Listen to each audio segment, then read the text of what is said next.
In 2009, District 9 became the surprise hit movie of the year. On a budget of just $30 million, the movie went on to make $210 million at the worldwide box office and was nominated for 4 Academy Awards, including Best Motion Picture. Although it didn't win any Oscars, District 9's breakout success was an impressive feat for an indie sci-fi film out of South Africa, with a first-time writer-director that featured no movie stars. So why wasn't a sequel to District 9 ever made? Here's why. A standalone story. According to District 9 mastermind Neil Blomkamp, he wasn't even thinking about making a sequel while writing, directing, and editing the film. Since Blomkamp was only planning on making a standalone film, he didn't set up the overall story arc for a sequel or a franchise. It was only after the film was edited that Blomkamp realized there was room for a sequel. But he still had no idea where that sequel would go. He also toyed around with making a prequel instead. Blomkamp told Hero Complex in 2010, "I'm not so interested in aliens coming back and blowing things up, but a prequel might be interesting." Obviously, that idea never left the ground either, and it wasn't until 2015 that Blomkamp said that he had a really cool idea for a District 9 sequel. Does that mean that a sequel is finally on the way? At the moment, it doesn't look likely. Original films. In a perfect world, production on a District 9 sequel would have started shortly after the first one was released. However, without an idea for the sequel, Blomkamp instead used the success of District 9 to get another original sci-fi film into production within months of District 9's release. That movie was Elysium, which he worked on until late 2012. While shooting Elysium, Blomkamp and his wife/co-screenwriter Terry Tatchell wrote the script for Chappie in 2 weeks. And after Elysium wrapped, they immediately started working on that. Production on that movie lasted into 2014, and it was released in theaters in February 2015. So yeah, those movies kept Blomkamp pretty busy post-District 9. Blomkamp told Rolling Stone that if he were to do the sequel properly, it would take 3 years to make. That's a big-time commitment, or while the movie that set it all off recedes into fans' memories. Other projects.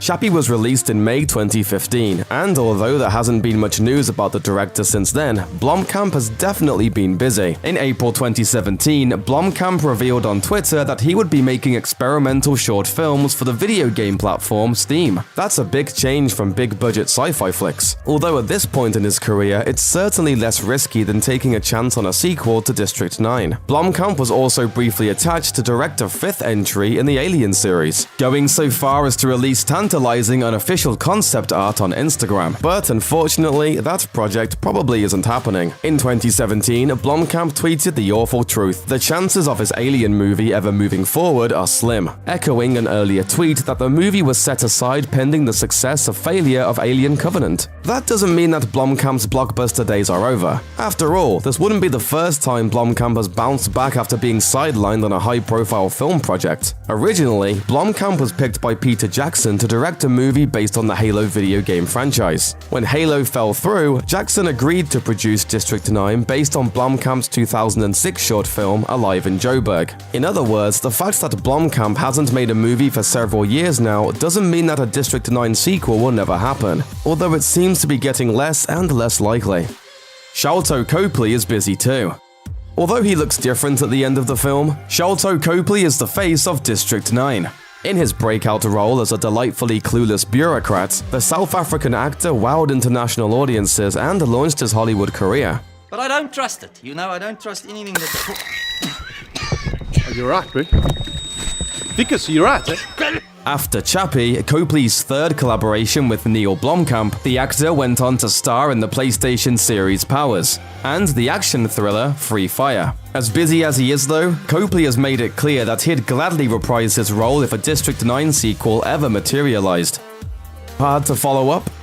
District 9 ended on a cliffhanger, and the universe of the film is rich with themes and storylines to explore. Copley wants to do a sequel, and the movie was a huge success for Peter Jackson's production company. In Hollywood, that combination usually adds up to a guaranteed sequel, and yet the furthest in development that District 9 sequel ever got was an 18-page treatment. One reason for that may be because District 9 was too big of a hit. Its commentary on social segregation, xenophobia, and racism blended perfectly with its sci-fi aesthetic, all of which helped it make it an overwhelming success for the first-time writer-director. That's a hard act to follow, even when the act you're following is your own. Ah, Hollywood. It's a town where the streets are paved with gold and dreams die every single day. Seriously, where's that Goonies sequel we were promised? And what the heck happened to Inception 2? But while plenty of sequels to mega-hit films have struggled and failed to claw their way out of development hell, few follow-ups have endured more setbacks than Gladiator 2. The long-awaited follow-up to one of Ridley Scott's most popular movies, Gladiator 2 has valiantly tried to battle its way into theaters. But every time it rises up, the film is beaten back down. It's time to grab your sword and helmet and finally figure out what happened. Well, Maximus is dead. When Gladiator hit theaters in 2000, the sword and sandal epic wowed critics. It currently holds an impressive score on Rotten Tomatoes, and it took home $457 million at the worldwide box office. The movie also fared well during awards season, taking home the Oscar for Best Picture and nabbing the Best Actor prize for Russell Crowe. The film pretty much turned Crowe into an international superstar, and nearly 2 decades later, people still shout lines like this. Are you not entertained? Naturally, with such a massive hit on their hands, DreamWorks was quick to start developing a sequel. There was just one major Colosseum-sized problem with the idea. Maximus Decimus Meridius, the main character of the movie, is kinda, dead. In the film's climactic moments, the evil Emperor Commodus, played by Joaquin Phoenix, challenges Maximus to a gladiator battle. There's no universe where Joaquin Phoenix beats Russell Crowe in hand-to-hand combat, so Commodus evens the odds by secretly stabbing Maximus before tossing him into the arena. Luckily, Maximus is fueled by revenge and righteous anger. Fighting through the pain, Maximus kills Commodus with the Emperor's own weapon before drifting away into the wheat-filled afterlife. It was a killer ending for a standalone film, but it certainly makes things tricky for a sequel. But hey, Hollywood had gotten around this kind of problem before, right? Prequel problems. These days, prequels are all the rage, with everything from Star Wars to X-Men and the Alien franchise going back to move forward. DreamWorks was looking to do the same thing to get Maximus back into the world of the living. When people started whispering about a new Gladiator movie in 2001, the word on the web was that the story would take place years before the events of the first film. It was set to focus on Maximus's early days in the Roman military, showing the Spaniards' rise from mere soldier to mighty general. Producer Douglas Wick declared talks were underway to get the ball rolling, saying, "You don't finally do something like Gladiator 2 unless you have a dazzling story to tell." The studio was reportedly looking to pay Crowe as much as $20 million to head back into the arena. The studio lined up David Franzoni, one of the original movie's writers, to put the scripts together. But much like a Roman mob, Hollywood can be fickle. And the project never made it out of development. Shifting to a sequel. Sometime between 2001 and 2002, DreamWorks decided to put the brakes on the Gladiator prequel and shift their focus to a sequel. The first big change involved David Franzoni stepping away from his typewriter to produce. The writing gig then went to John Logan, another one of the original Gladiator writers. With a new guy putting words on the page, the story was suddenly set 15 years after the events of the original film. That same year, producer Walter Parks hinted the film might possibly jump back and forth in time, but it would mainly tell the story of Lucius, the royal son of Lucilla. It would have followed Lucius as the last heir of Marcus Aurelius, as he sought out his true father, who we would have discovered would turn out to be Maximus. Director Ridley Scott seemed on board with the idea, even declaring that Logan's script was ready to go at one point. However, the sequel was going to be significantly different from the first film when it came to action. As Scott explained, he wasn't going to touch gladiators again, a potentially controversial choice for a movie tentatively called Gladiator 2. Instead, Scott was more interested in the political arena and wanted to focus on politics and praetorians, rather than blood and guts. Scott also expected to start filming in 2005, but as 2004 faded into memory, Gladiator 2 was still stuck in the cinematic mud. But work continued, and the film eventually morphed into one of the greatest movies never made.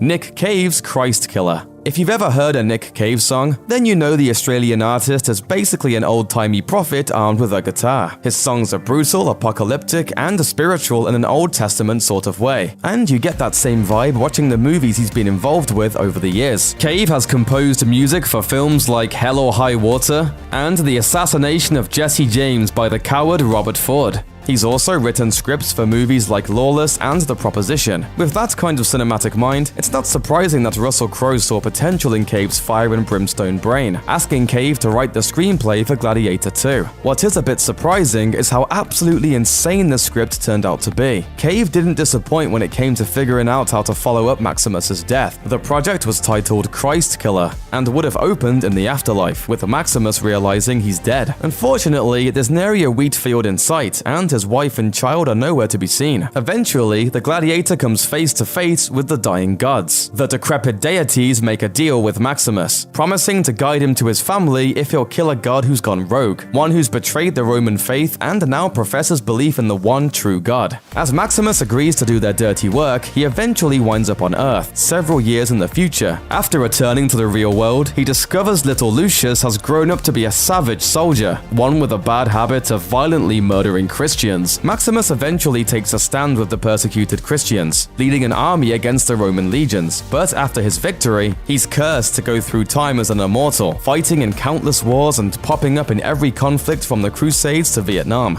If you think that sounds wild, we didn't even mention the Purgatory scene, the Colosseum filled with alligators, or the finale that takes place inside the Pentagon. Yeah, the one in Washington, D.C. Cave describes the script as a stone-cold masterpiece. Sure, why not?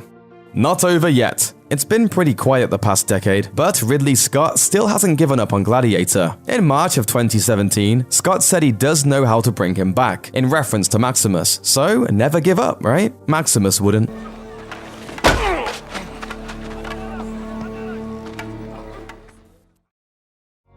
Not long after the Twilight Saga concluded, Summit Entertainment geared up for its next young adult franchise, Ender's Game. Based on the Orson Scott Card novel of the same name, Ender's Game was envisioned as the first in a series of new sci-fi films. After all, there's a ton of written material to draw from.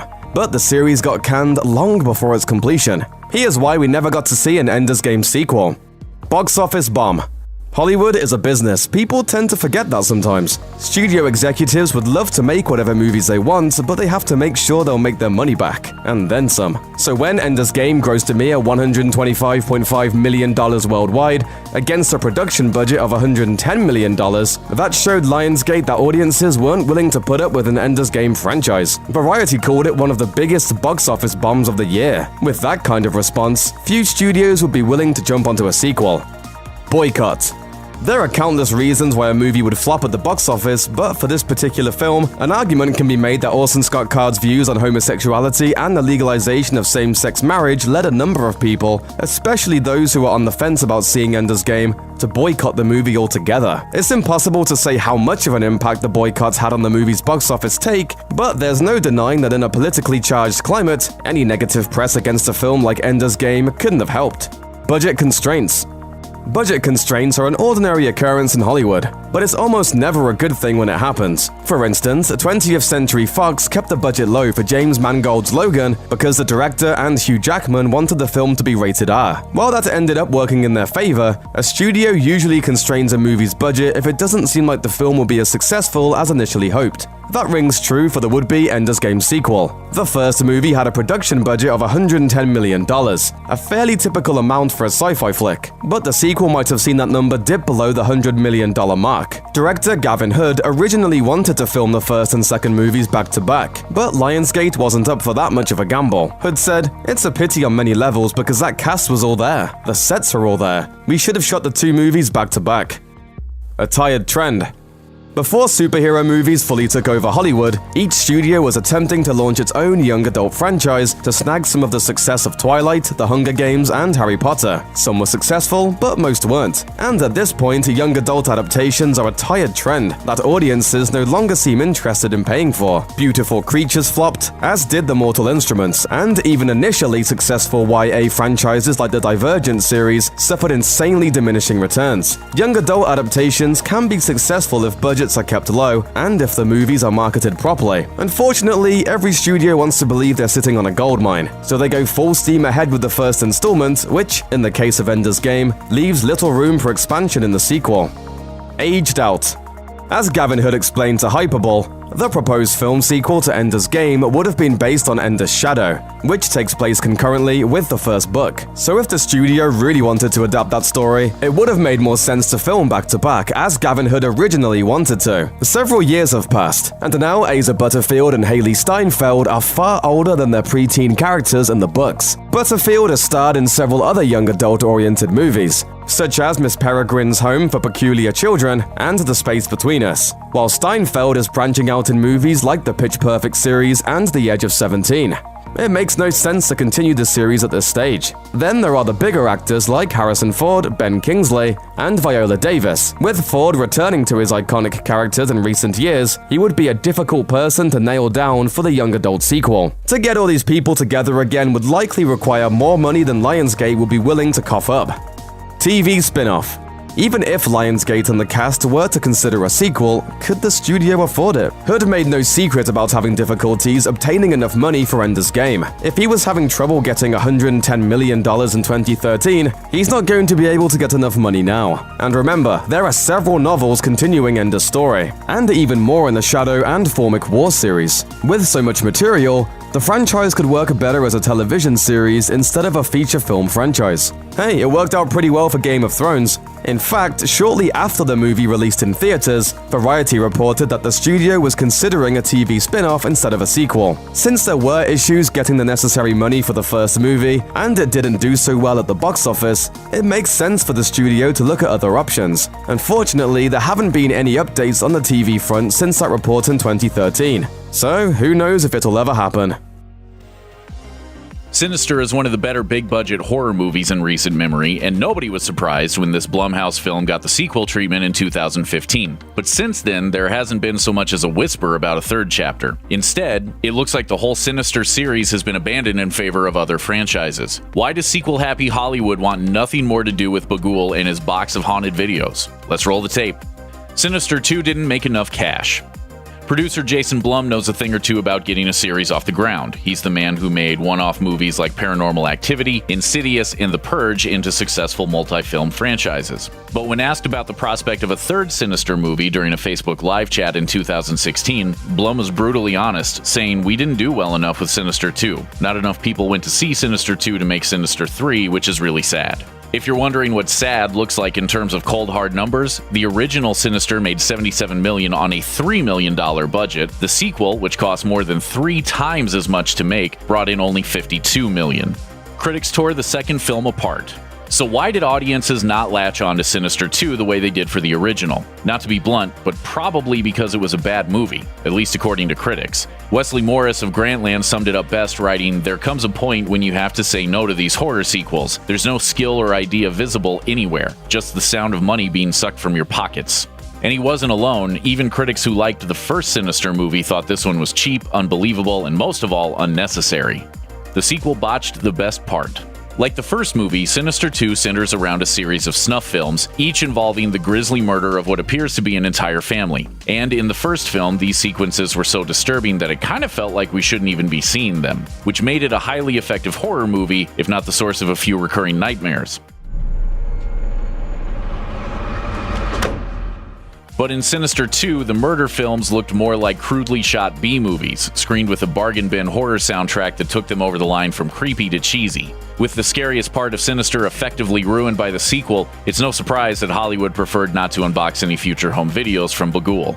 They killed the premise and the whole cast. After the original Sinister ended with a huge reveal that the movie's snuff films were made by kids who killed their own families while under the influence of an ancient boogeyman, Sinister 2 tried to do something different. With the source of the movies no longer a mystery, the sequel took a new angle, focusing on one kid as he's courted by the ghostly squad of child murderers who want him to join their ranks, and taking all the mystery out of the premise that made Sinister scary in the first place. Oops. On top of that, both of these movies end with the deaths of virtually every major character, which is appropriately dark for a horror film, but not so good for a horror franchise. With nobody left alive to star in a new installment, Sinister 3 would have to start from scratch, creating a whole new set of characters to breathe life into a tired storyline.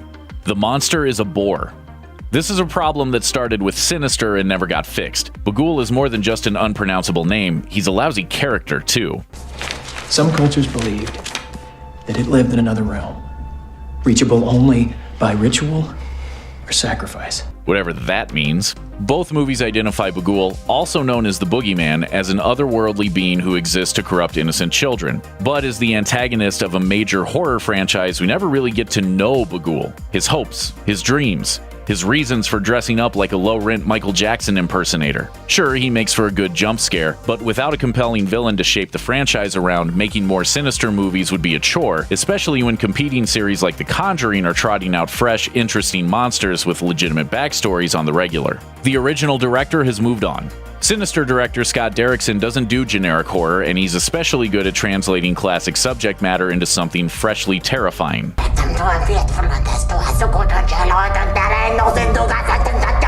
You speak Latin, huh?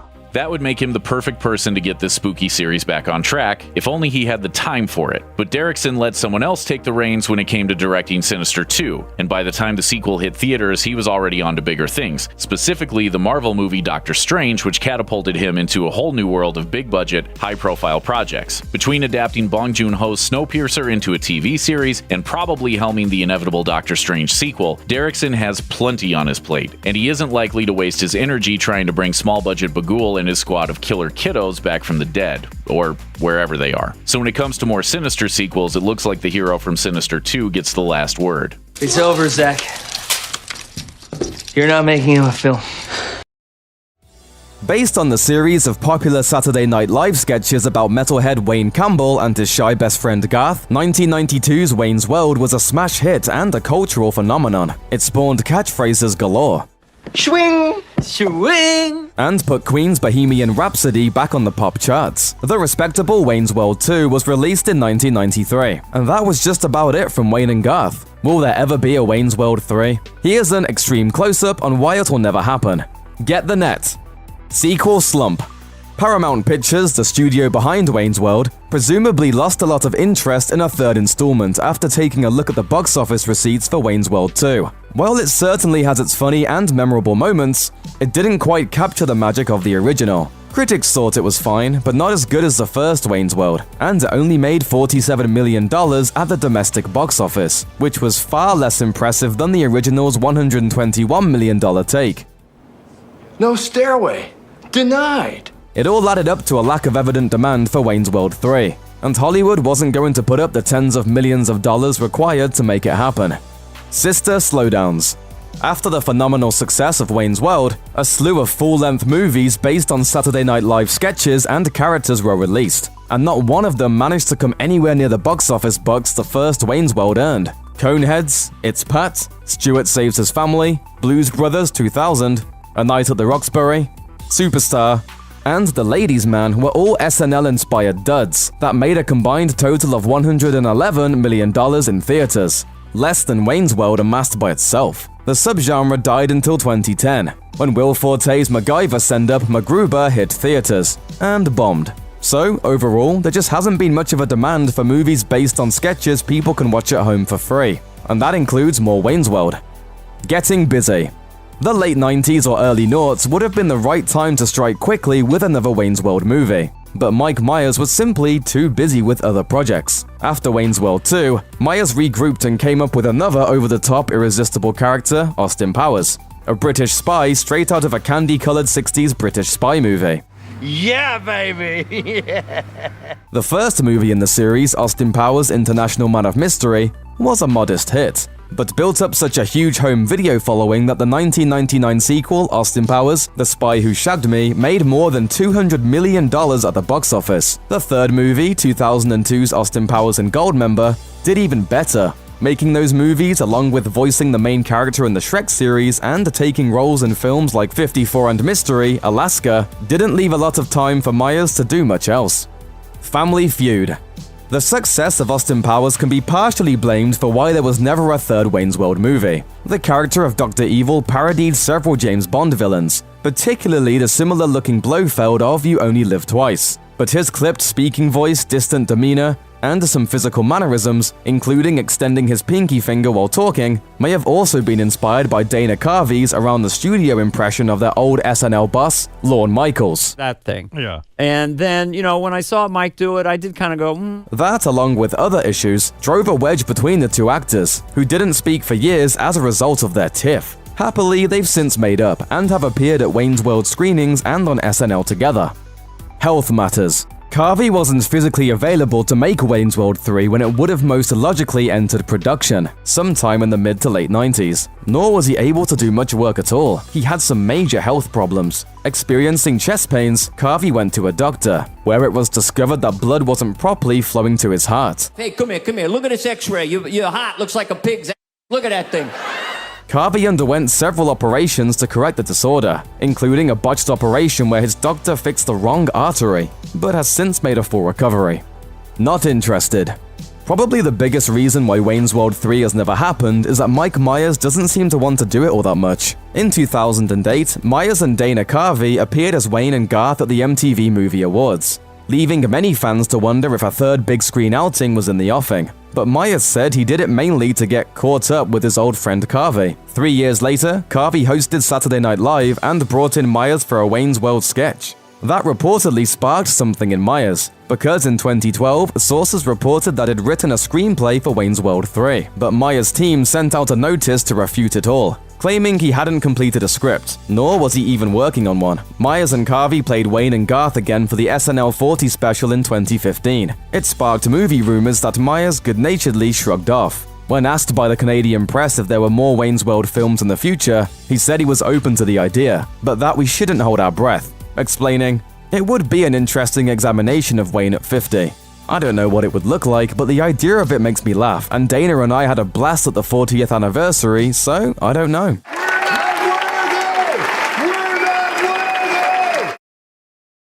A walking nightmare and a machete-wielding killer clashed 20 years ago in Freddy vs. Jason, and fans have been begging for a sequel ever since. Here's why it hasn't happened yet.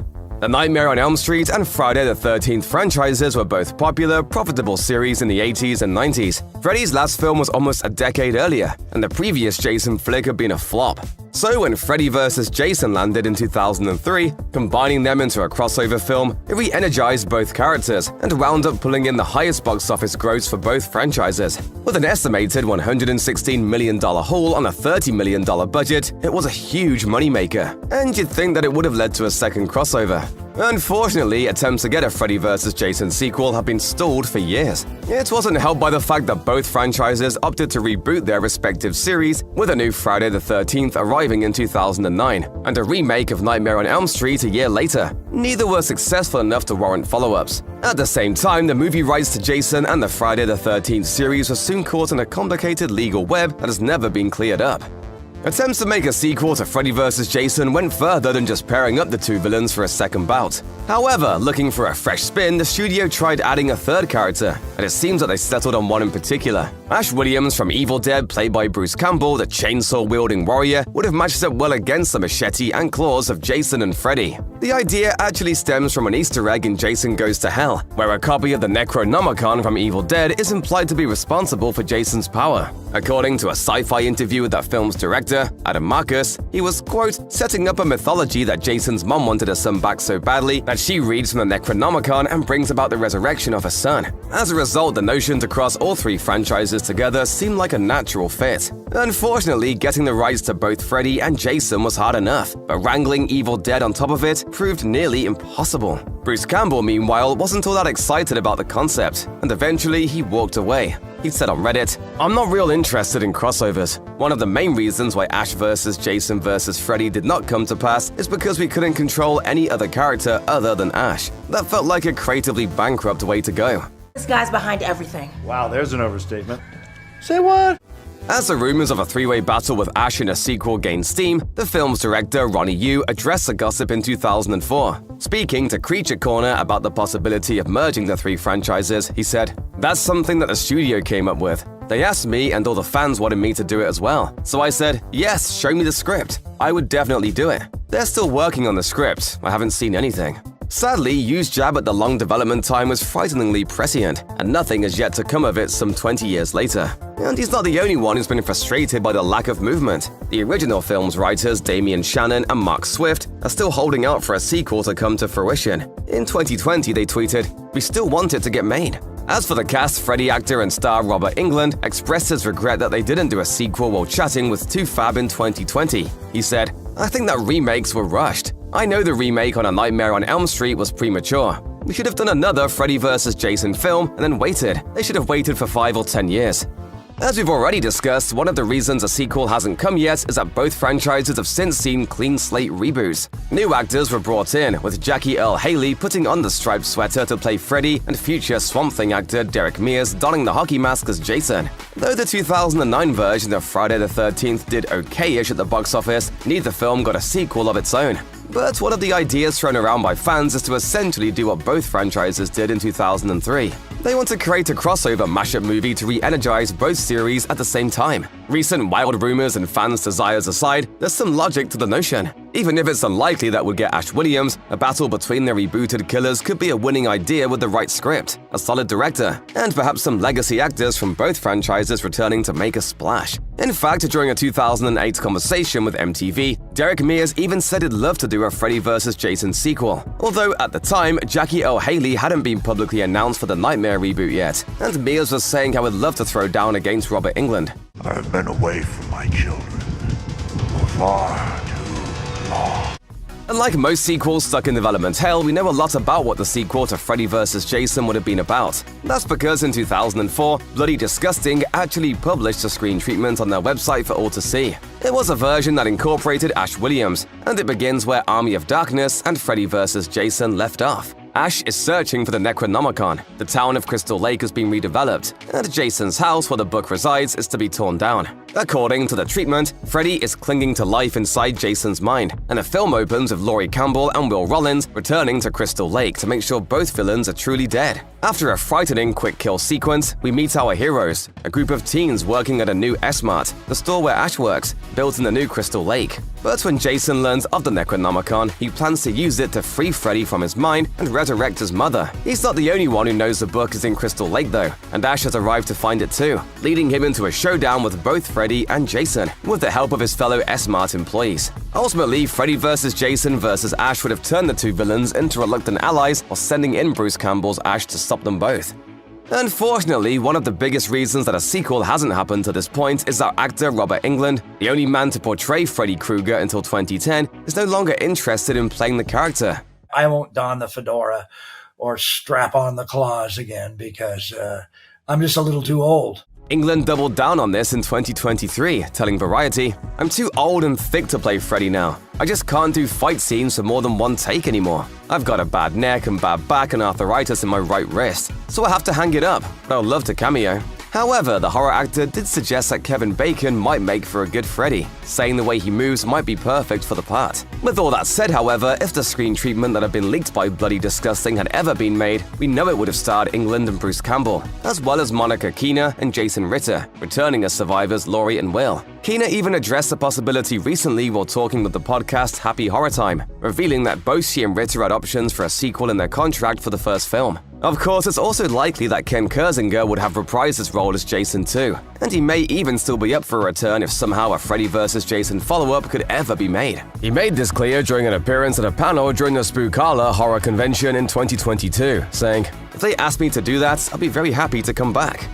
It's been 2 decades since Freddy vs. Jason first hit theaters, but what you might not know is that there is indeed a continuation of the story, just not on film. The crossover sequel took place in comic book form, a joint production between DC Comics imprint Wildstorm and New Jersey-based independent publisher Dynamite Entertainment. Titled Freddy vs. Jason vs. Ash, the 6-issue miniseries was published in 2007 and written by James Kahoric from a story by Jeff Katz, the writer of the planned movie. Following that original treatment, more or less, the story sees Freddy resurrected by Jason through the use of the Necronomicon. At the same time, Ash Williams arrives in Crystal Lake looking for the cursed book, and an epic battle ensues, with Freddy resurrecting all of Jason's previous victims as deadites that Ash must slay. But what makes this sequel so unique is that it even received a sequel of its own, Freddy vs. Jason vs. Ash: The Nightmare Warriors, published in 2009, and once again written by Kahoric, based on a story from Katz. This time around, the US government tries to control Freddy and Jason's powers, only to unleash them once again on an unsuspecting populace. Then it's up to Ash to join forces with former survivors of both Mad Men to bring them down and save the world.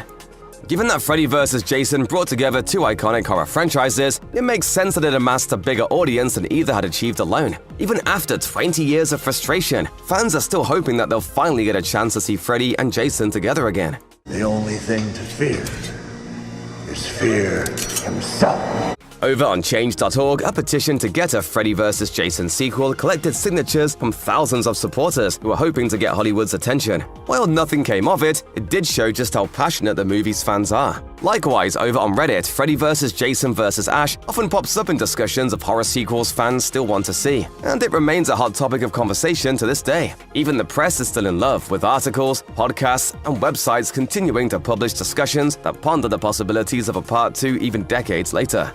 There are many challenges to overcome to make a Freddy vs. Jason sequel happen. A new story and script will have to be assembled given Bruce Campbell's disinterest in a crossover, and Robert Englund will have to be convinced to return or be replaced by a new Freddy. The legal rights to the Friday the 13th series will have to be cleared up, which is no easy feat, while the studio will have to be convinced that such a crossover 20 years later can still work. But even with all that in mind, there's definitely a way it can happen. When it comes to the legal problems, studios have shown that when there's money to be made and a blockbuster to be produced, there's not much they won't do to get the rights they need to make it happen. For proof, look no further than Sony's unprecedented deal with Marvel to incorporate Spider-Man into the MCU. We admit it's probably a long shot with everything that's working against it, but it's what the fans clearly crave. And with crossovers and cinematic universes all the rage, it could stand to make big box office bucks.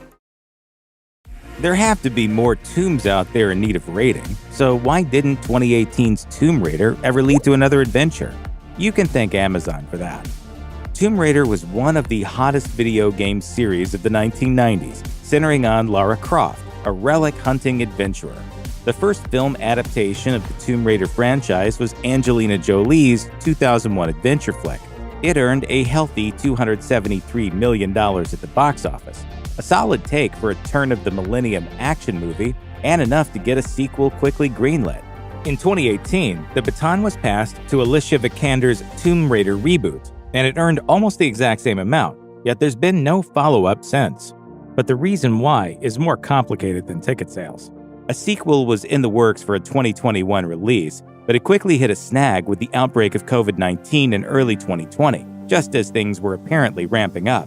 Vikander was repeatedly asked about the sequel, and in a chat with Collider in 2021, she seemed unsure if it was still going to happen, explaining, "Pre-COVID, I would have said yes, and now I think it's a yes still. It's not greenlit, but the script is in the making, and I think everyone is excited, and I would love to revisit Lara again." Those delays may have cost them a sequel, because in 2022, Amazon acquired MGM, which forced the franchise into a complicated legal limbo, and the rights lapsed. An anonymous studio source told The Wrap there was a pre-negotiated ticking clock that had been agreed to, and there was no way to rescue it in time. MGM asked the rights holders for more time, but their patience had run out. Even though Tomb Raider was met with decidedly mixed reviews upon its release, it has achieved a mild cult status with fans who would love to see Vikander back as Lara Croft in a second movie. And it seems the filmmakers and its cast would love nothing more than to reunite for another go. In 2021, Lovecraft Country creator Misha Green signed up to write and direct a sequel. Howdy Tomb Raider fans, my name is Misha Green and I'm the writer-director of the upcoming Tomb Raider movie. Vikander seemed particularly pumped about the prospect of working with him, telling Entertainment Weekly in 2021, "I hope we go and make another movie. Because of the pandemic, we had plans of shooting this film, and now it's been 1.5 years. But Misha Green is on board, and she's writing a draft right now." Ever hopeful, Vikander seemed ready to strap on the guns and get back to adventuring, adding, "It would be so amazing if we get to go and do this very big-ass film together, going to kick some ass in front of the camera and behind the camera." A year later, though, Vikander's tone shifted, and she cautioned that the odds were stacked against them, telling MovieZine in 2022, "I'm good at going back to that role, and it would mean a lot of training. Now it's a lot of talk considering that Amazon has bought MGM, and after the pandemic, there is so much politics. So right now, I actually do not really know what is happening." If there's going to be a Tomb Raider sequel, it would of course have to star Alicia Vikander. As far back as 2019, with the sequel already in early development, there wasn't actually concrete word on whether Vikander would reprise the role, with people reporting that it was still unclear whether she'd be back. But that question was answered when the actress officially signed up, and she began speaking about the sequel publicly. Sadly, most of her comments were regarding its long delay. Beyond Vikander, there isn't much known about who else from the cast might have reappeared in this proposed sequel, though an unverified report in 2020 did suggest that Kristen Scott Thomas would return and that she'd have a much meatier role. The actress had played a smaller part as Anna Miller, Laura's mentor and a colleague of her father in the 2018 film. Anna is a bigger bad in the video games, and according to the rumor, she would have been bumped up to the main villain for the sequel, which had been teased at the close of the first film. You can pick up where he left off. Tomb Raider was helmed in 2018 by a relatively unknown Norwegian filmmaker named Roar Uthaug, who a few years later directed the cult hit Troll. The script was penned by Geneva Robertson Dworet in her feature film debut, alongside co-writers Evan Darty and Alistair Siddons. Robertson Dworet went on to work on Captain Marvel, but neither she nor Uthaug were expected to return for the second Tomb Raider film after it began development. Instead, writer Amy Jump was signed in 2019 to pen the second film, and Ben Wheatley inked a deal to sit in the director's chair. But as the delays on the film began to pile up, the studio made significant changes to the crew behind the camera, which saw both Amy Jump and Ben Wheatley dismissed from the project. Replacing them was Misha Green, who was announced to both write and direct the sequel in 2021, though no reason was given as to the swap in filmmakers. Nevertheless, Green got right to work, and by May, she was telling her following on Twitter that the first draft of the script was complete, but that there was still a long journey to production.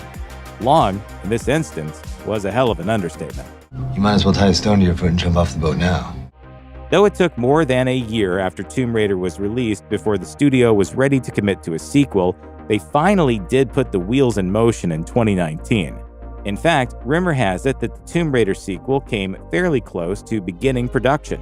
A November 2019 report from HN Entertainment claimed that Vikander was signed on, the script was ready to go, and the studio was locking down locations for shooting. Per that same report, which was seemingly never confirmed by any of the major trades, MGM Studios was preparing to bring the production back to the UK, where much of the first movie was filmed.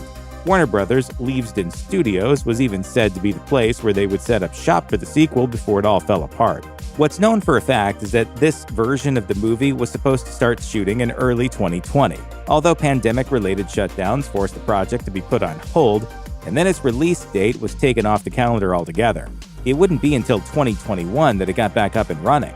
By then, Green was the writer and director of record, and her version of the film was also further along than some fans may realize. As it happens, it even had a title, Tomb Raider Obsidian, and Vikander was expressing excitement over an imminent production start that never came.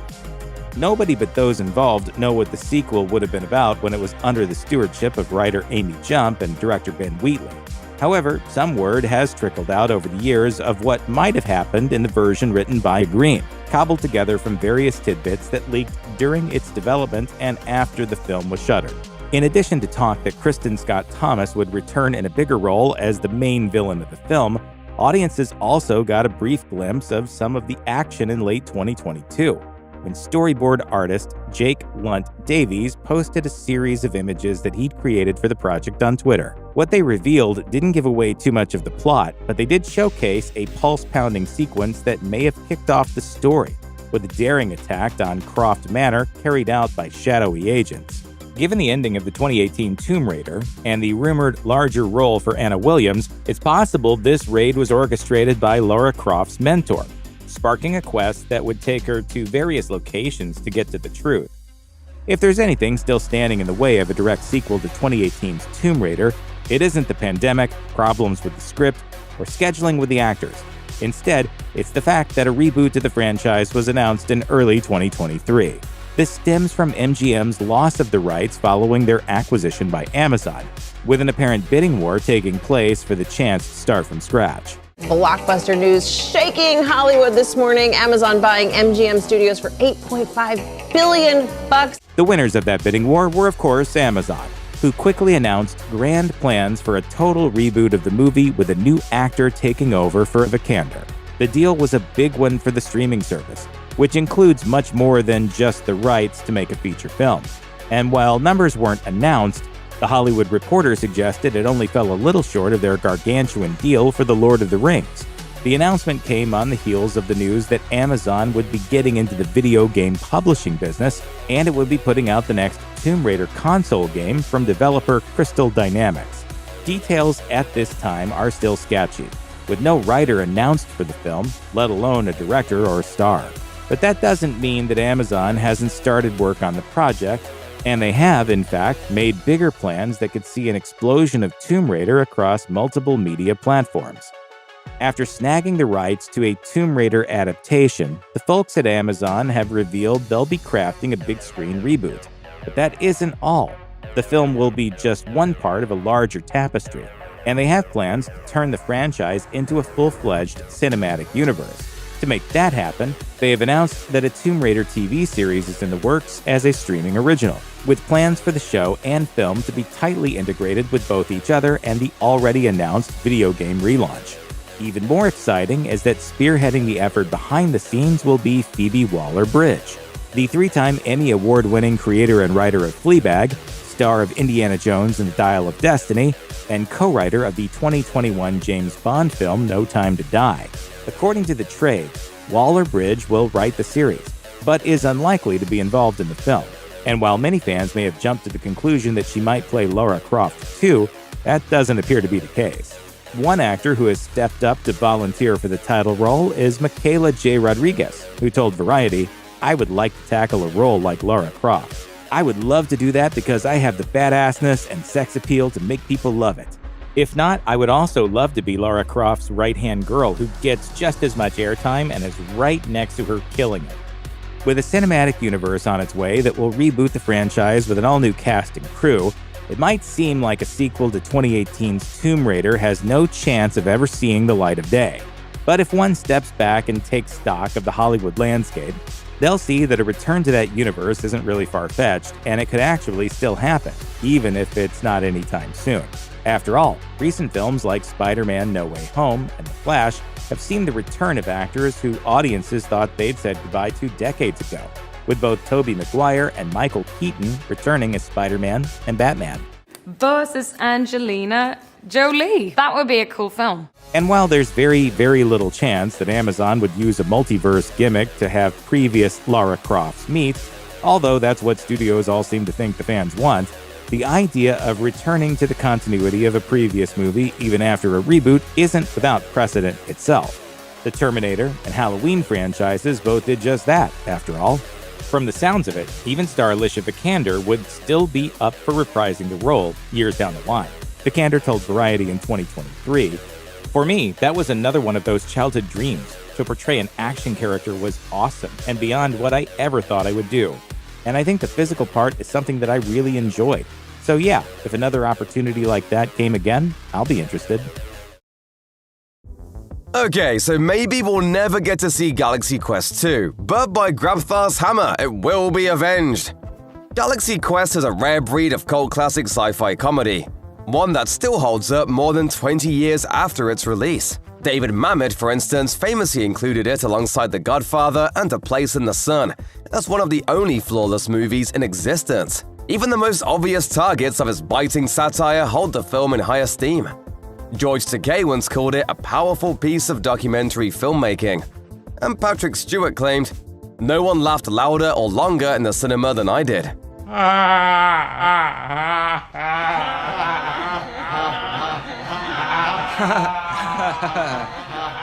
While the film didn't quite set any box office records, earning around $90 million on a $45 million budget, it spent the next couple of decades picking up momentum, becoming a staple in every nerd's Blu-ray collection.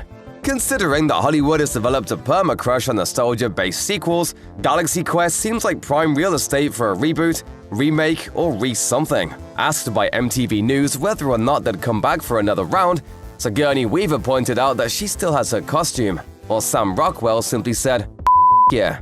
Even Tim Allen was pitching story ideas. Whew! Your commander is on deck. So why haven't we been back to the NSEA Protector since 1999? The answer, sadly, is that we've come close more than once, but a confluence of bad luck has kept Galaxy Quest 2 from reaching our screens. Here's how it went down. By 2015, Galaxy Quest had firmly cemented its place in popular culture. and interested parties started priming the pump for another go-round. The idea was actually to create a streaming series as a follow-up to the original film. It was reported at the time that Amazon Studios had begun development on the project in conjunction with Paramount. The show was even greenlit directly to series, suggesting that it was at one point a sure thing. By Grabthar's hammer. What a savings. These plans were short-lived, however, as in January of 2016, Galaxy Quest star Alan Rickman died at age 69 from pancreatic cancer. Sam Rockwell saw this, along with Tim Allen's difficult-to-pass availability, as a death knell for the project. Then in 2017, Deadline reported that Amazon was still developing the series, with Paul Scheer on board as head writer. The show must go on.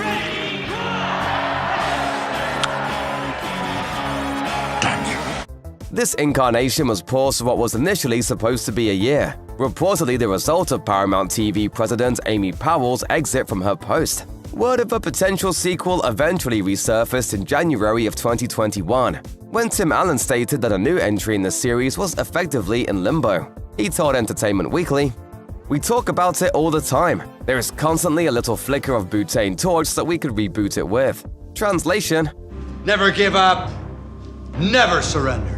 On April 18, 2023, Paramount Plus announced that a new Galaxy Quest TV series is currently in the works for the streaming service. However, it has yet to be confirmed whether this new show will reboot the original film's story or serve as a long-awaited sequel to the landmark sci-fi comedy. Currently, the only name attached to this new version of Galaxy Quest is Mark Johnson, who worked as a producer on the prior film, and will likewise produce this upcoming project. For what it's worth, Tim Allen told comicbook.com about a Galaxy Quest 2 script he believed could still see the light of day, as recently as November of 2022.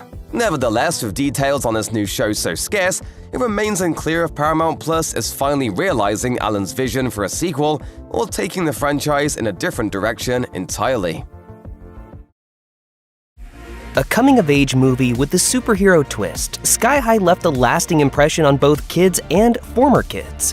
So why has a sequel never seen the light of day? Debuting in theaters the same year as Batman Begins and 1 year after Spider-Man 2, Sky High was poised to become as big a blockbuster as either of those other films. Disney, still years away from purchasing comic book juggernaut Marvel, may even have been banking on it. But when it arrived, it wasn't the smash hit studio execs were hoping for. This is so unfair. If life were to suddenly get fair, I doubt it would happen in high school. While the film did more than double its modest budget, it didn't crack $100 million worldwide. That left Hollywood cool on the idea of a sequel, and since then, the cast and crew have gone on to have bigger, more prosperous careers. Kurt Russell has made a resurgence largely thanks to his role in Quentin Tarantino's The Hateful Eight, while Mary Elizabeth Winstead became a star thanks to 2010's Scott Pilgrim vs. the World. On television, Daniel Panabaker became a different superhero on the CW's The Flash, while Nicholas Braun garnered a pair of Emmy nominations thanks to his role in the HBO drama Succession. Getting the gang back together may not be such an easy feat, but there have been plenty of rumors over the years implying that such an event could still happen. Just because Sky High wasn't a huge box office success doesn't mean that it has no die-hard fans. On the contrary, it's managed to develop a fan base containing both comic book fans and Disney lovers, and those involved with the film continue to be asked about the possibility of more stories set in its universe to this very day. In 2020, writer Mark McCorkle, who is also the co-creator of Kim Possible and has since written The Penguins of Madagascar and Big Hero 6 the series, spoke about a potential follow-up to the 2005 film. He told Inverse, "Over the years, we always thought maybe a sequel could happen one of these days. There was always a belief that this was a rich enough world to keep going with new ideas. I guess if the film still has that same affection of people watching it and streaming it on Disney+, who knows? Maybe if the people speak, their wishes will be answered." McCorkle isn't the only one hoping for Sky High 2. Daniel Panabaker, who portrayed the plant-loving pacifist Layla, told the International Business Times in 2018, "I would do anything to make another one." Mary Elizabeth Winstead, who played the techno-baby-themed supervillain Royal Pain, doesn't seem to think her story is over either. When asked about the character's future on the Ladies' Night podcast, she said, "I think she's still operating as a supervillain for sure. I don't think there was any moral reassessment for her actions." Winstead even joked that instead of reverting everyone back into babies, Royal Pain would spend the sequel turning innocent students into senior citizens. Patience! We've waited this long. When the time is right, we'll have our revenge. With so many years having passed since Sky High was in theaters, it's fair to ask who would actually return if a sequel was greenlit. While not everyone has directly addressed their possible return, there are a few who have, and thankfully Michael Angarano is one of them. Angarano, who played lead character Will Stronghold, told Ultimate Disney not long after the first film's release, "I would be up for a sequel for sure, especially if everyone from this film was also involved." But would everyone else be involved? Danielle Panabaker seems to think so based on comments she made in 2018. She elaborated, "I just saw Nick Braun and Michael Angarano at a party in LA, and I love those boys so much. I would see Mary Elizabeth Winstead when we were both working in Vancouver. I think it would be great, and I think we would all jump at the opportunity." The students of Sky High aren't the only ones interested in continuing the story. Actor Kevin Heffernan, who played bus driver Ron Wilson, was quick to affirm that he would absolutely return for a sequel. At a press junket for another film, he gushed, "I would love to. I mean, that cast. The cast is amazing. The array of people in that cast is phenomenal." Even though there's been no concrete talk of a Sky High sequel since the first movie was released, that doesn't mean that those involved haven't had ideas regarding where the story should go. In 2019, director Mike Mitchell opened up about his concept for Sky High 2, including a proposed title. Mitchell told IO9, "I am hugely proud of it, and they should make it a franchise. We have a whole sequel that's called Save You, or Save University." From the sounds of it, the sequel would have sent the young heroes off to college, where they surely would have met even more young men and women training to become the world's next defenders of humanity. Mitchell isn't the only one with fun ideas of where the story could go. More recently, Danielle Panabaker shared her thoughts on a different story, one that takes into account the long amount of time that has passed since the first movie. She elaborated, "I'd like to think that maybe they're teachers at Sky High because it's been long enough that they could go back and teach. They could be the young, cool, hip teachers, and then they're teaching the next class of superheroes." With efforts to get a cinematic sequel to Sky High having stalled for years, it's worth asking if the creators should be looking at other ways to bring a follow-up to life. While they could continue the story in comic form the way shows like Smallville and Firefly have, they could also opt for television. That was apparently once on the drawing board, as director Mike Mitchell revealed during an interview with Gizmodo in 2019. According to the filmmaker, the studio originally had bigger plans than just movies, as he explained. Except for Kurt Russell and Kelly Preston, every actor signed a contract to make it into a TV show. It's nice to know that whatever happens to me, you'll still be around to save the world. Looking forward to it. Disney presumably wanted Sky High to become a TV hit on their very own Disney Channel, led by the young cast rather than pricier big-screen stars. However, the movie's unremarkable performance at the box office left it overshadowed by other family films like March of the Penguins and Charlie and the Chocolate Factory. Could a TV sequel still materialize? Mitchell isn't sure, but he's totally on board and just waiting for Disney to give the word. He joked, "Dude, I'm ready to go. It's up to you in the media. Just write that it's happening." It's been a long time since 2005, and the Disney Channel, along with pretty much every other cable network, is far from the juggernaut it once was. That hasn't stopped the massive company from producing plenty of content for their streaming service, Disney+, and the service might just be the perfect home for a Sky High sequel. Writer Mark McCorkle certainly thinks so. He told Inverse in 2020, "To me, it's a very natural fit for Disney+, and over the years, we always thought maybe a sequel could happen one of these days." That interview immediately sparked wild speculation that Disney was developing a Sky High sequel project for the streaming service.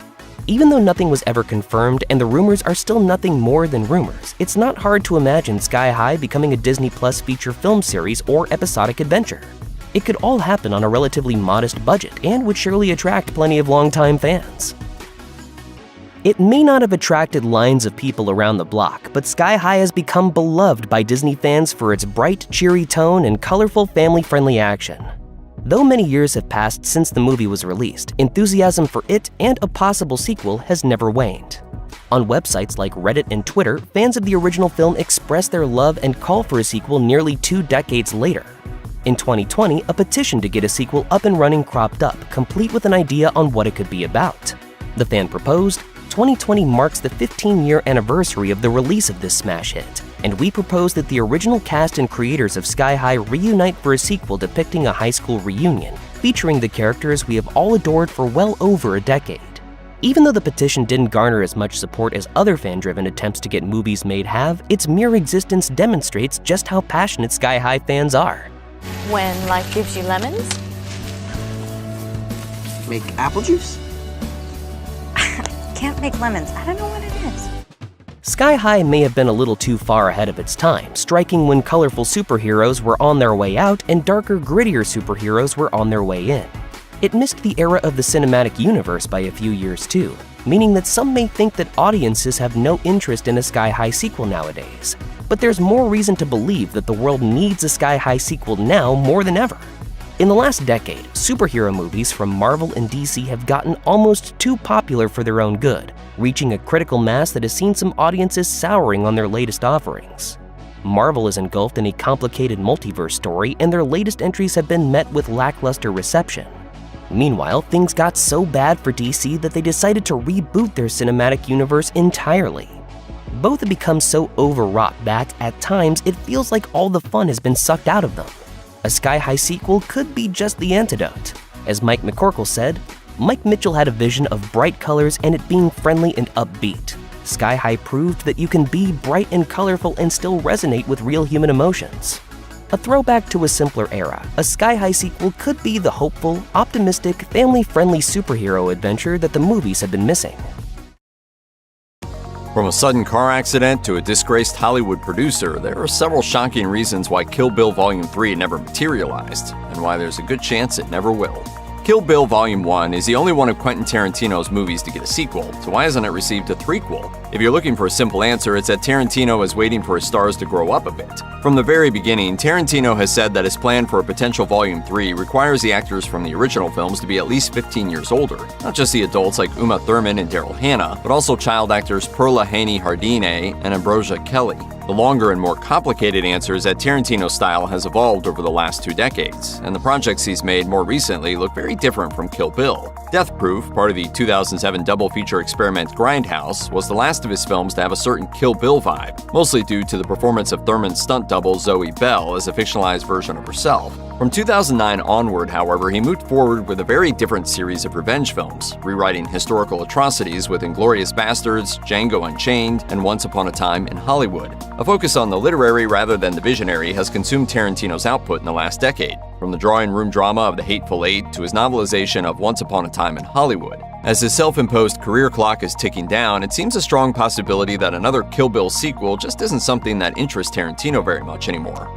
Journalists have been asking Quentin Tarantino about a possible Volume 3 for 2 decades, and the famously gabby director has happily obliged and gleefully fueled the rumors. In 2004, he referred to the possible series as his take on Sergio Leone's Dollars trilogy, and claimed that his initial plan was to make a sequel every 10 years. Once 10 years had actually passed, though, things had changed. While promoting The Hateful Eight in 2015, Tarantino told Variety, "I'm not committing to it, but I wouldn't be surprised if the bride made one more appearance before the whole thing is said and done." Tarantino has also repeatedly stated that he will direct only 10 films. Once he completes that 10th and final film, he will apparently retire from making movies. With every new release in the last few years, he's gotten closer to that self-imposed cutoff, and unless he breaks his vow or finds a loophole, it looks less and less likely that Kill Bill Volume 3 will be included in his filmography. The Kill Bill films are all about revenge, and they center around an important ethical question. Is a desire to seek retribution, to finish unfinished business, ever justified or merely a justification? Beatrix Kiddo sets out to destroy the people who destroyed her life, but she kills an awful lot of other people along the way. Bill even calls her out on it during their final confrontation. All those people you killed to get to me felt damn good, didn't they? The bride sliced through dozens of Oren Ishii's bodyguards, not for some high-minded act of cosmic balance, but because she enjoyed doing it. According to Tarantino, a third film would pick up the revenge theme for a new generation. Nikki Bell, daughter of former Deadly Viper Assassination Squad member Vernita Green, seeks revenge against the bride for the death of her mother. Raised and trained by the treacherous Sophie Fatale, whom Beatrix left maimed but alive, Nikki would set out for her own righteous vengeance, facing the bride along with her now-grown daughter Bibi Kiddo. You can take my word for it. Your mother had it coming. Back in 2007, series producer E. Bennett Walsh told the audience at the Shanghai Film Festival that the third, and potentially fourth film, might also feature a pair of former henchmen from the first movie, seeking their own revenge against the bride. The first two Kill Bill films leave precious few characters alive by the end, but there are a few actors that would be expected to return in a follow-up. First and foremost, of course, is Beatrix Kiddo herself, Uma Thurman. Julie Dreyfus could also return as Sophia Fatale, as well as Daryl Hannah as the bride's nemesis Ellie Driver, left blinded but alive at the end of Kill Bill Volume 2. Several actors from the films have sadly died in the last 2 decades, including David Carradine and Sonny Chiba. The real question is who would play the now-grown Bibi and Nikki? Part of Quentin Tarantino's plan to wait 15 years was to give actor Ambrosia Kelly time to grow up. In 2004, he told Entertainment Weekly, "It's exciting to know that somewhere there's a little girl who will grow up to be my leading lady." However, Kelly hasn't acted on screen since 2012. And in 2023, Vivica A. Fox said in an interview with Variety that her dream casting for the role of Nikki would be Zendaya. As for Bibi, Perla Haney Hardine remains active in the business, and even had a small role in Once Upon a Time in Hollywood. In recent years, though, a different candidate has emerged, Thurman's real-life daughter Maya Hawke, who's become a star in her own right.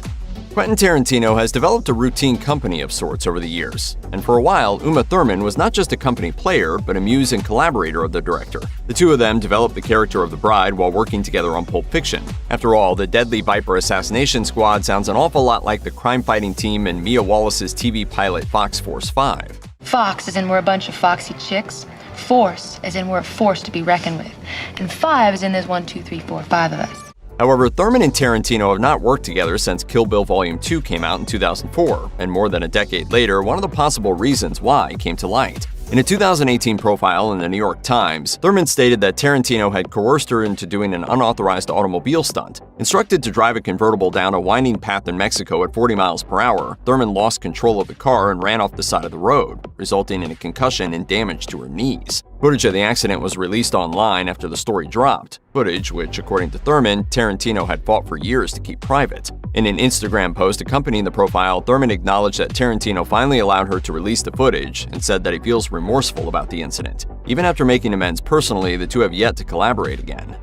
In the Instagram post featuring footage of Uma Thurman's wreck, she wrote that while she feels the negligent stunt itself was not done with malicious intent, the 15-year cover-up of the accident very much was an act of malice. Thurman laid the blame not at Quentin Tarantino, but squarely at the feet of producers Lawrence Bender, E. Bennett Walsh, and Harvey Weinstein. That wasn't the only thing she accused Weinstein of either. In the 2018 New York Times profile, Thurman claimed that Weinstein sexually assaulted her on 2 different occasions in the 90s, and he threatened to end her career when she confronted him over his actions. She wasn't the only one, as other high-profile stars like Mira Sorvino and Selma Hayek also shared their harrowing stories with the powerful producer. Weinstein ran the Disney-affiliated indie distributor Miramax, and not only produced both Kill Bill movies, but championed and nurtured Tarantino's career from the very beginning. In return, Tarantino's works helped turn Miramax and Weinstein himself into a Hollywood power player and a household name. Tarantino worked with Weinstein on every one of his films, from Reservoir Dogs to The Hateful Eight in 2015. And even though he has since distanced himself from the disgraced executive, their longtime friendship casts a shadow over much of Tarantino's work. Kill Bill Volume 3 isn't the only long-awaited Kill Bill project that may never see the light of day. The official narrative from Miramax and Quentin Tarantino has always been that the 2 Kill Bill films were originally intended to be a single 4-hour movie, but it was split into 2 volumes in order to improve its chances at the box office. That may or may not be true. After all, the 2 films are very different from each other in style, and other than Uma Thurman, they have largely different casts. The idea that they were ever meant to form one coherent film is slightly dubious, but nevertheless, Tarantino has dangled the possibility of a combined feature called The Whole Bloody Affair for years. As of 2023, there have only been 2 confirmed public screenings of The Whole Bloody Affair. One was at the Cannes Film Festival in 2004, and the other was a 2-week run in 2011 at the New Beverly Cinema, the Los Angeles theater owned by Tarantino. Reports from those screenings confirm that the combined feature runs mostly the same as what the rest of the world already saw, but with a few differences. The epic fight between the bride and the Crazy 88 gang is presented entirely in color, and certain key scenes and lines have been cut. Despite these tantalizing details, there appear to be no plans to release it publicly again in theaters or on Blu-ray and streaming. In March 2023, Quentin Tarantino announced his next film, The Movie Critic, a 70s set drama about, you guessed it, a movie critic. When the movie Critic comes out, it will be Tarantino's 10th film, and his film career is supposedly finished after that. If the director follows through, that means lights out for Kill Bill Volume 3. Tarantino reinforced this idea in July 2023 while doing an interview with the Flemish newspaper De Morgen. When asked if Maya Hawke could play the bride's daughter in a third Kill Bill film, the auteur replied, "I don't see that. My last film was about a film critic, a male critic, and he plays in the 70s. If you're looking for the last word on the subject, that seems pretty final." However, don't give up all hope just yet, as Uma Thurman raised an intriguing possibility when she was asked about it in 2022. She told Fox 5 New York, "All I know is he's always said he's going to make 10, but it doesn't include if he does television. Could Volume 3 show up as a streaming series at some point, like Tarantino's expansion of The Hateful Eight for Netflix in 2019? We'll just have to wait and see whether or not he's decided to pull a little trick on his fans." Silly rabbit. Tricks are for kids.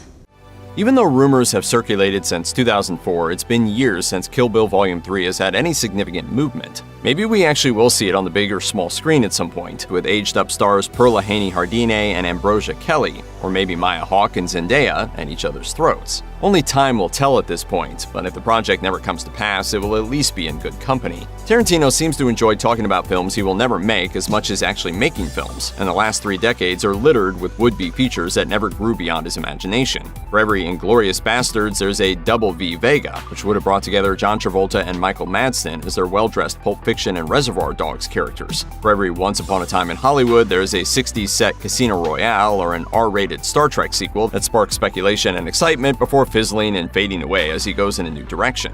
Kill Bill Volume 3 may only ever exist in our imaginations, but if it does happen against all odds, we know it'll be a bloody good time. You'll float too? Or will you? Nobody really knows whether we'll ever get to see It Chapter 3, but it's not looking great. Here's why. Since franchise potential is everything these days, many filmmakers end their stories with a hint that audiences might one day return to that world. However, It Chapter 2 stays largely faithful to the source material. Stephen King wrote the novel as a standalone story, with a definitive beginning, middle, and end. And the It film series respects these main beats, even if it takes creative liberties in other sections. In the end, the losers perform a ritual and tear out Pennywise's heart, bringing down the curtain on the unholy clown's reign of terror. Their victory isn't without a cost though, since Eddie dies of his wounds in the final battle, while the friends lost Stan early in the film. In the book, a devastating storm washes over Derry, but this event is missing from the movie, leaving the audience with a more hopeful end to the story. Looking at the narrative from an objective point of view, the story of It is over after Chapter 2. These characters have suffered, overcome, and prevailed after all is said and done. Ultimately, they have arrived at their final destination. While it might be tempting to start a new journey in It Chapter 3, there needs to be a truly compelling reason to revisit Derry and revive Pennywise, especially after he suffered such a final end. While it isn't unusual for different directors to helm various installments in a trilogy, It Chapter 3 wouldn't feel the same without Andy Muschietti. His vision for the series is unique, and his signature horror style can be felt in every part of the movies. To replace him would be akin to replacing the very soul of the film franchise. Unfortunately, Muschietti has never seen it as a 3-film franchise. Even after the incredible success of the 2017 film, the filmmaker explained how there was never any intention to stretch out the story longer than necessary. He told Variety how he had read about the trilogy idea, but insisted there was never any discussion about it. Muschietti said, "I understand why they would think that because New Line originally split up The Hobbit into 3 movies instead of 2. But to be honest, there wasn't a conversation about that, and now we are designing the story as one single film." It's also telling that the studio resisted the temptation to make an extra film and squeeze more money out of the franchise, especially after the impressive box office haul of the first movie. And that's a picture wrap on Bill Skarsgård that's given the hand.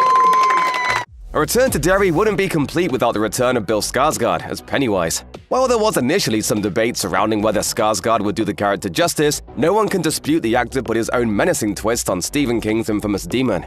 And despite having 2 It movies under his belt, it appears as if Skarsgård wasn't ready to let the dancing clown go yet either.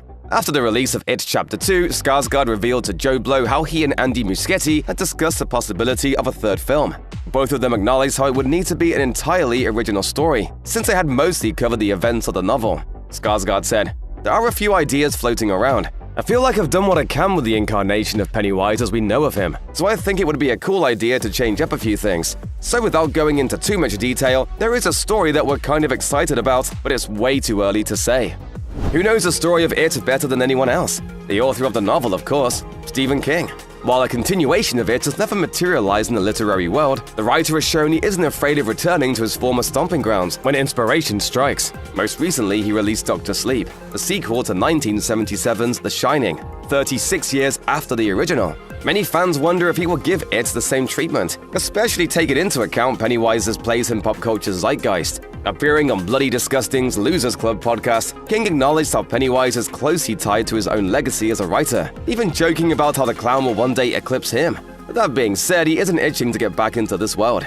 Well, I don't have a relationship with Pennywise now because I have no intention of going back to it. King revealed some further context about the upcoming Welcome to Derry series, stating it will be a prequel set before the events of the first movie and explore the backstory of Pennywise. The author wasn't opposed to the idea either, admitting there are more than a few intriguing storytelling possibilities to explore in the future. Gary Doberman has built up a formidable reputation as one of the hottest horror filmmakers in Hollywood. He wrote all of the Annabelle movies and even directed the third entry in the franchise, Annabelle Comes Home. Doberman also had a hand in shaping the direction of the It film series, co-writing the first film and taking on the whole screenplay for Chapter 2. Doberman also has his own ideas of how a potential It Chapter 3 could develop the story further and tackle King's rich lore. Speaking to comicbookmovie.com, Doberman discussed how the two movies are limited to how much mythology can be covered and insisted there is a lot more to explore, especially in terms of the antagonist. He said, "There are definitely elements of the novel you could expand on and make its own movie. It's just a question of whether or not people want to see it. But I do think it was on this planet for a very, very, very long time, and there's a lot of bloodshed and a lot of stories to tell, and I think you could do that for sure." For all intents and purposes, the cosmic entity known as It is dead. After the ritual in which Pennywise had his heart ripped out, this should be a done and dusted case of ding dong, the clown is gone. However, this is the horror genre, but death is anything but final. There are several ways of bringing back Pennywise, and it's up to the writers to figure out how. Regardless of how it's done, it's important to revive the main antagonist of the franchise, whether it comes back in the form of a clown or something else entirely. Considering the importance of 27-year intervals to the story, its Chapter 3 should take place 27 years later. And in Derry, of course. Nobody in the Losers Club has any kids, so this could also be a chance to pass the mantle to a new group of characters to carry the story forward. Naturally, one or two of the original losers could return and help out, but a third installment should offer a brand new journey for brand new characters, not a rehash of what came before. So what would the cast look like for a third It movie? Well, if Andy Muschietti helms It's Chapter 3, it's obvious that there must be one name at the top of the cast list, Bill Skarsgård. Taking on this version of the story would feel strange without Skarsgård's involvement, even if he portrays another incarnation of the character. Time to float. In addition, it will be essential to bring back at least one of the surviving losers. In terms of sheer drawing power and star credentials, that instantly points to two actors, Jessica Chastain and James McAvoy. Considering that Chastain's Bev married Jay Ryan's Ben at the end of It Chapter 2, it's also likely that he would make an appearance alongside her. Regardless of who is chosen, it will play into the movie's strengths to include at least one of the original characters from the beloved group. That's assuming, of course, that any of these actors would be willing and available to return for Chapter 3. As with any fandom, there are mixed feelings among fans about continuing the story of It. A good portion of the audience has read Stephen King's novel and likely believes that the largely faithful adaptation captures the book's tone and message, meaning there is absolutely no need to beat this dead clown over and over again. At the same time, there are others who are curious about how the story could continue and explore more about Pennywise, as long as it is done in a gripping manner and doesn't embarrass the source material. In one thread posted on Reddit, both sides of the fandom aired their opinions about whether or not the franchise should continue. One commenter suggested that the very notion of It Chapter 3 is terrible fan service and insisted that there is no need to continue the story. They even argued that a third movie could turn Pennywise into more of a caricature than a monster. Another Redditor said it's the Losers Club that is the heart and soul of It, meaning a third movie would feel weird without them as the main characters. One user saw both sides of the argument, writing, "Part of me wants to see more Pennywise, but the other part remembers that it was the cast as a whole that made me love Chapter 1 and 2. Plus, a little bit of mystery in the origin of Pennywise is what makes the character interesting." It was no secret that Warner Brothers have been eyeing a prequel for It since the release of Chapter 2. Perhaps that's no surprise, considering the fans reacted so positively to the scene in which Pennywise is shown in his human form without any clown makeup, hinting there might be more to his past connection with the town of Derry. Close your eyes, Bev. And sure enough, in February 2023, it was finally confirmed that the horror story will continue as a prequel series for Max titled Welcome to Derry. According to an article published by The Hollywood Reporter, this prequel comes from the minds of Andy and Barbara Muschietti and Jason Fuchs. It will reveal more of Derry and explore why the town is so rife with sinister happenings. Fuchs and Brad Caleb Kane are set to be co-showrunners for the show, while Muschietti is scheduled to direct multiple episodes. While the news of Welcome to Derry excited those who would like to see more of Muschietti's version of it, some unfortunate news arrived soon after. In an interview with Jake's Takes, Bill Skarsgård confirmed he hadn't been asked to return for the series as Pennywise, at least not at that time. This was a surprising turn of events, especially considering how pivotal Skarsgård have been to the film series' success. Then again, since it is a shapeshifter, it's not outside the realm of possibility for Pennywise to have a different face, and that's assuming Skarsgård was even telling the truth. Taking into account Andy Muschietti's involvement in Welcome to Derry, it's looking highly unlikely that It Chapter 3 will ever materialize, at least not as a movie. That being said, Muschietti has admitted that he would like to do something different with the two It films, helping to create a supersized version of both of these features, as well as something a little more. Chatting with Cinema Blend, the filmmaker explained how he wants to include what was shot and omitted from the theatrical cuts, while also filming new footage. He said, "I am thinking of a supercut, which is basically the two movies told one after the other, adding everything that was lifted from them in length purposes. Great scenes that are more character moments, or things that we had to lift for other reasons. I'm also very excited about shooting extra material." For fans, this might sound like an interesting proposition in the same vein of the Lord of the Rings extended editions. Neither It film was particularly short either. The first movie clocked in at 135 minutes, while the sequel was longer at 169 minutes, meaning this supercut could become a behemoth of a feature. Who knows? Maybe with all the cutscenes and additional footage, this could be considered a kind of third chapter in the It story. Many count Christopher Nolan's 2006 thriller The Prestige as one of his finest films, and nothing gets fans going like a sequel. So why have we never seen The Prestige 2? Let's start with the most obvious reason why The Prestige 2 hasn't happened yet. Christopher Nolan simply hasn't expressed any intention to make a sequel. Even if he wanted to, it doesn't seem like Nolan has the time. He couldn't release any kind of sequel right after the release of the original because he had his hands full with his Dark Knight trilogy. Even after he finished up in Gotham, Nolan found plenty of other projects that he presumably found more interesting. Nolan has also expressed interest in doing a James Bond film, so he might prioritize that over a sequel to The Prestige. Meanwhile, some fans speculate that after Oppenheimer, Nolan could attempt to return to a previously unfinished project, a remake of the 1967 show The Prisoner, which Nolan was briefly attached to direct in 2009. Others predict he might continue his trend of historical films such as Dunkirk and Oppenheimer. However, a sequel to The Prestige is at least a remote possibility. That said, there's still a chance that Nolan could return to the world of The Prestige, even after spending more than 15 years working on other films. Nolan seems to prefer taking a break to work on something else before returning to direct a sequel. That's what happened with his Dark Knight trilogy. After moving away from Batman to direct Inception, Nolan came back for The Dark Knight Rises, later admitting to Entertainment Weekly that the break left him invigorated and excited to return to Gotham City. Speak of the devil, and he shall appear. It's worth noting that The Prestige actually originated as a small-scale project that Nolan wanted to film in between Batman movies. After releasing Batman Begins, Nolan shared that he was open to doing a sequel, but added that it wasn't his highest priority. In 2005, he told Black Film, "Well, I definitely intend to do something else first. I want to do something smaller after having done such a big film." Now that Nolan has spent over 10 years creating epic standalone films, he might be more willing to come back to The Prestige. Of course, Nolan's sentiments might also have changed since then. In a later interview with Hitflix, he said, "I tend to think that if you have the chance to do a big film, you should do it while you can. I'm always worried maybe I won't be able to do a big film again."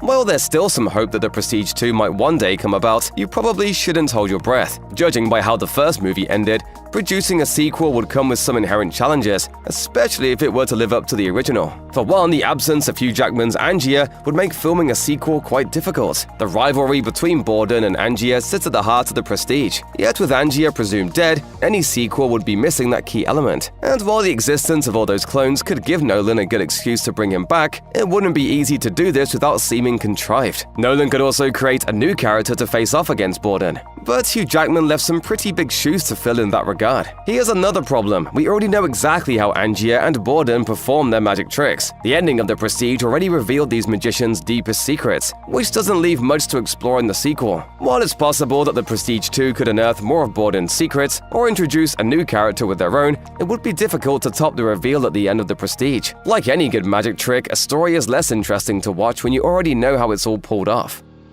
Since nobody has announced a sequel to The Prestige, there's been no news from Christian Bale on whether or not he would return as Borden. We do, however, know how Bale feels about returning as Batman, which suggests how he might respond to a potential Prestige 2. When asked by comicbook.com if he would be willing to star in a fourth Batman movie, Bale said, "If Christopher Nolan ever decided to do it again, and if he chose to come my way again, then yeah, I would consider it." So it tracks that he would most likely be interested in playing Borden again, so long as Nolan is directing. Since Michael Caine is another frequent Nolan collaborator, it's likely that he would be game to reprise his role as Cutter. Scarlett Johansson probably wouldn't need much convincing to return either. She once described The Prestige as one of the most beautiful scripts she has ever read. Absolutely perfect, and I thought I have to do this project. I wanted to do it so badly. Likewise, Hugh Jackman loved The Prestige so much that he urged his own production company to study Nolan's crew as a model. No doubt he'd be thrilled to return as Robert Angier if he were needed.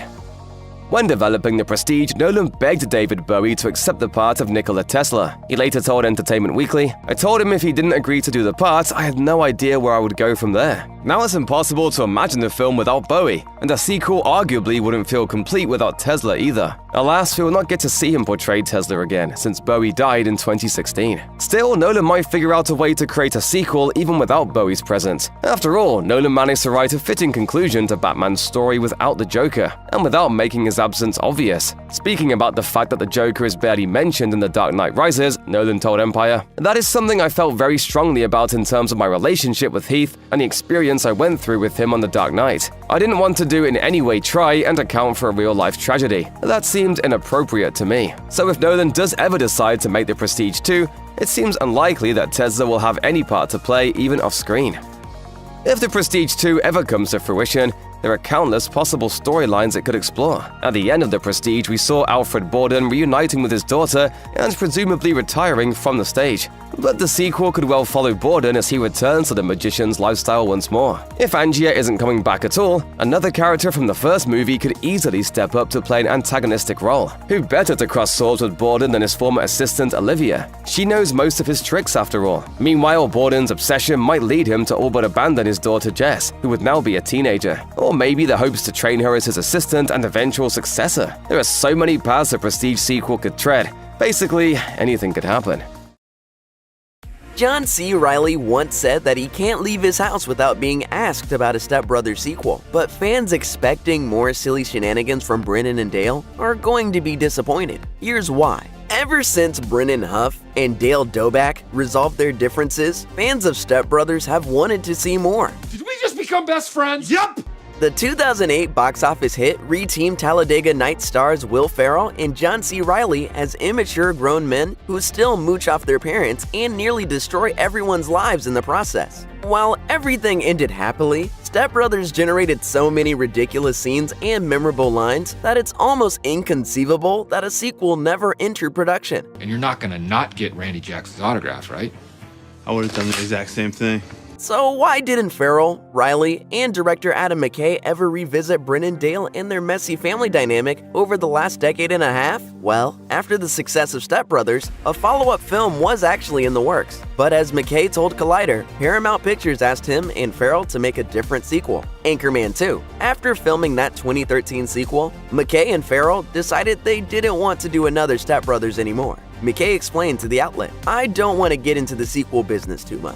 McKay wanted to try new things, and subsequently, he built a lane for himself as a filmmaker of satirical comedies like Vice and Don't Look Up. But Step Brothers 2 is even less likely to happen now, following a professional and personal falling out between McKay and Ferrell that revolved around their Step Brothers collaborator, John C. Reilly. In 2019, McKay and Ferrell announced that they had ended their creative partnership and closed their company, Gary Sanchez Productions. Years later, the reasons behind the split emerged. As an executive producer, McKay helped bring Winning Time, The Rise of the Lakers Dynasty, to HBO in 2022. Winning Time stars Reilly as team owner Jerry Buss. Although Ferrell lobbied hard for that role, McKay gave it to Reilly without letting Ferrell know. McKay told Vanity Fair, I should have called him, and I didn't. The director also went on to say that he and Farrell no longer speak to each other. Additionally, both Riley and Farrell have told reporters that a sequel to Step Brothers is a highly unlikely proposition. In a 2018 interview with Screen Crush, Riley explained that he and Farrell, as well as Adam McKay, would rather pursue new projects instead of making a Step Brothers sequel. Unless we were really sure that we could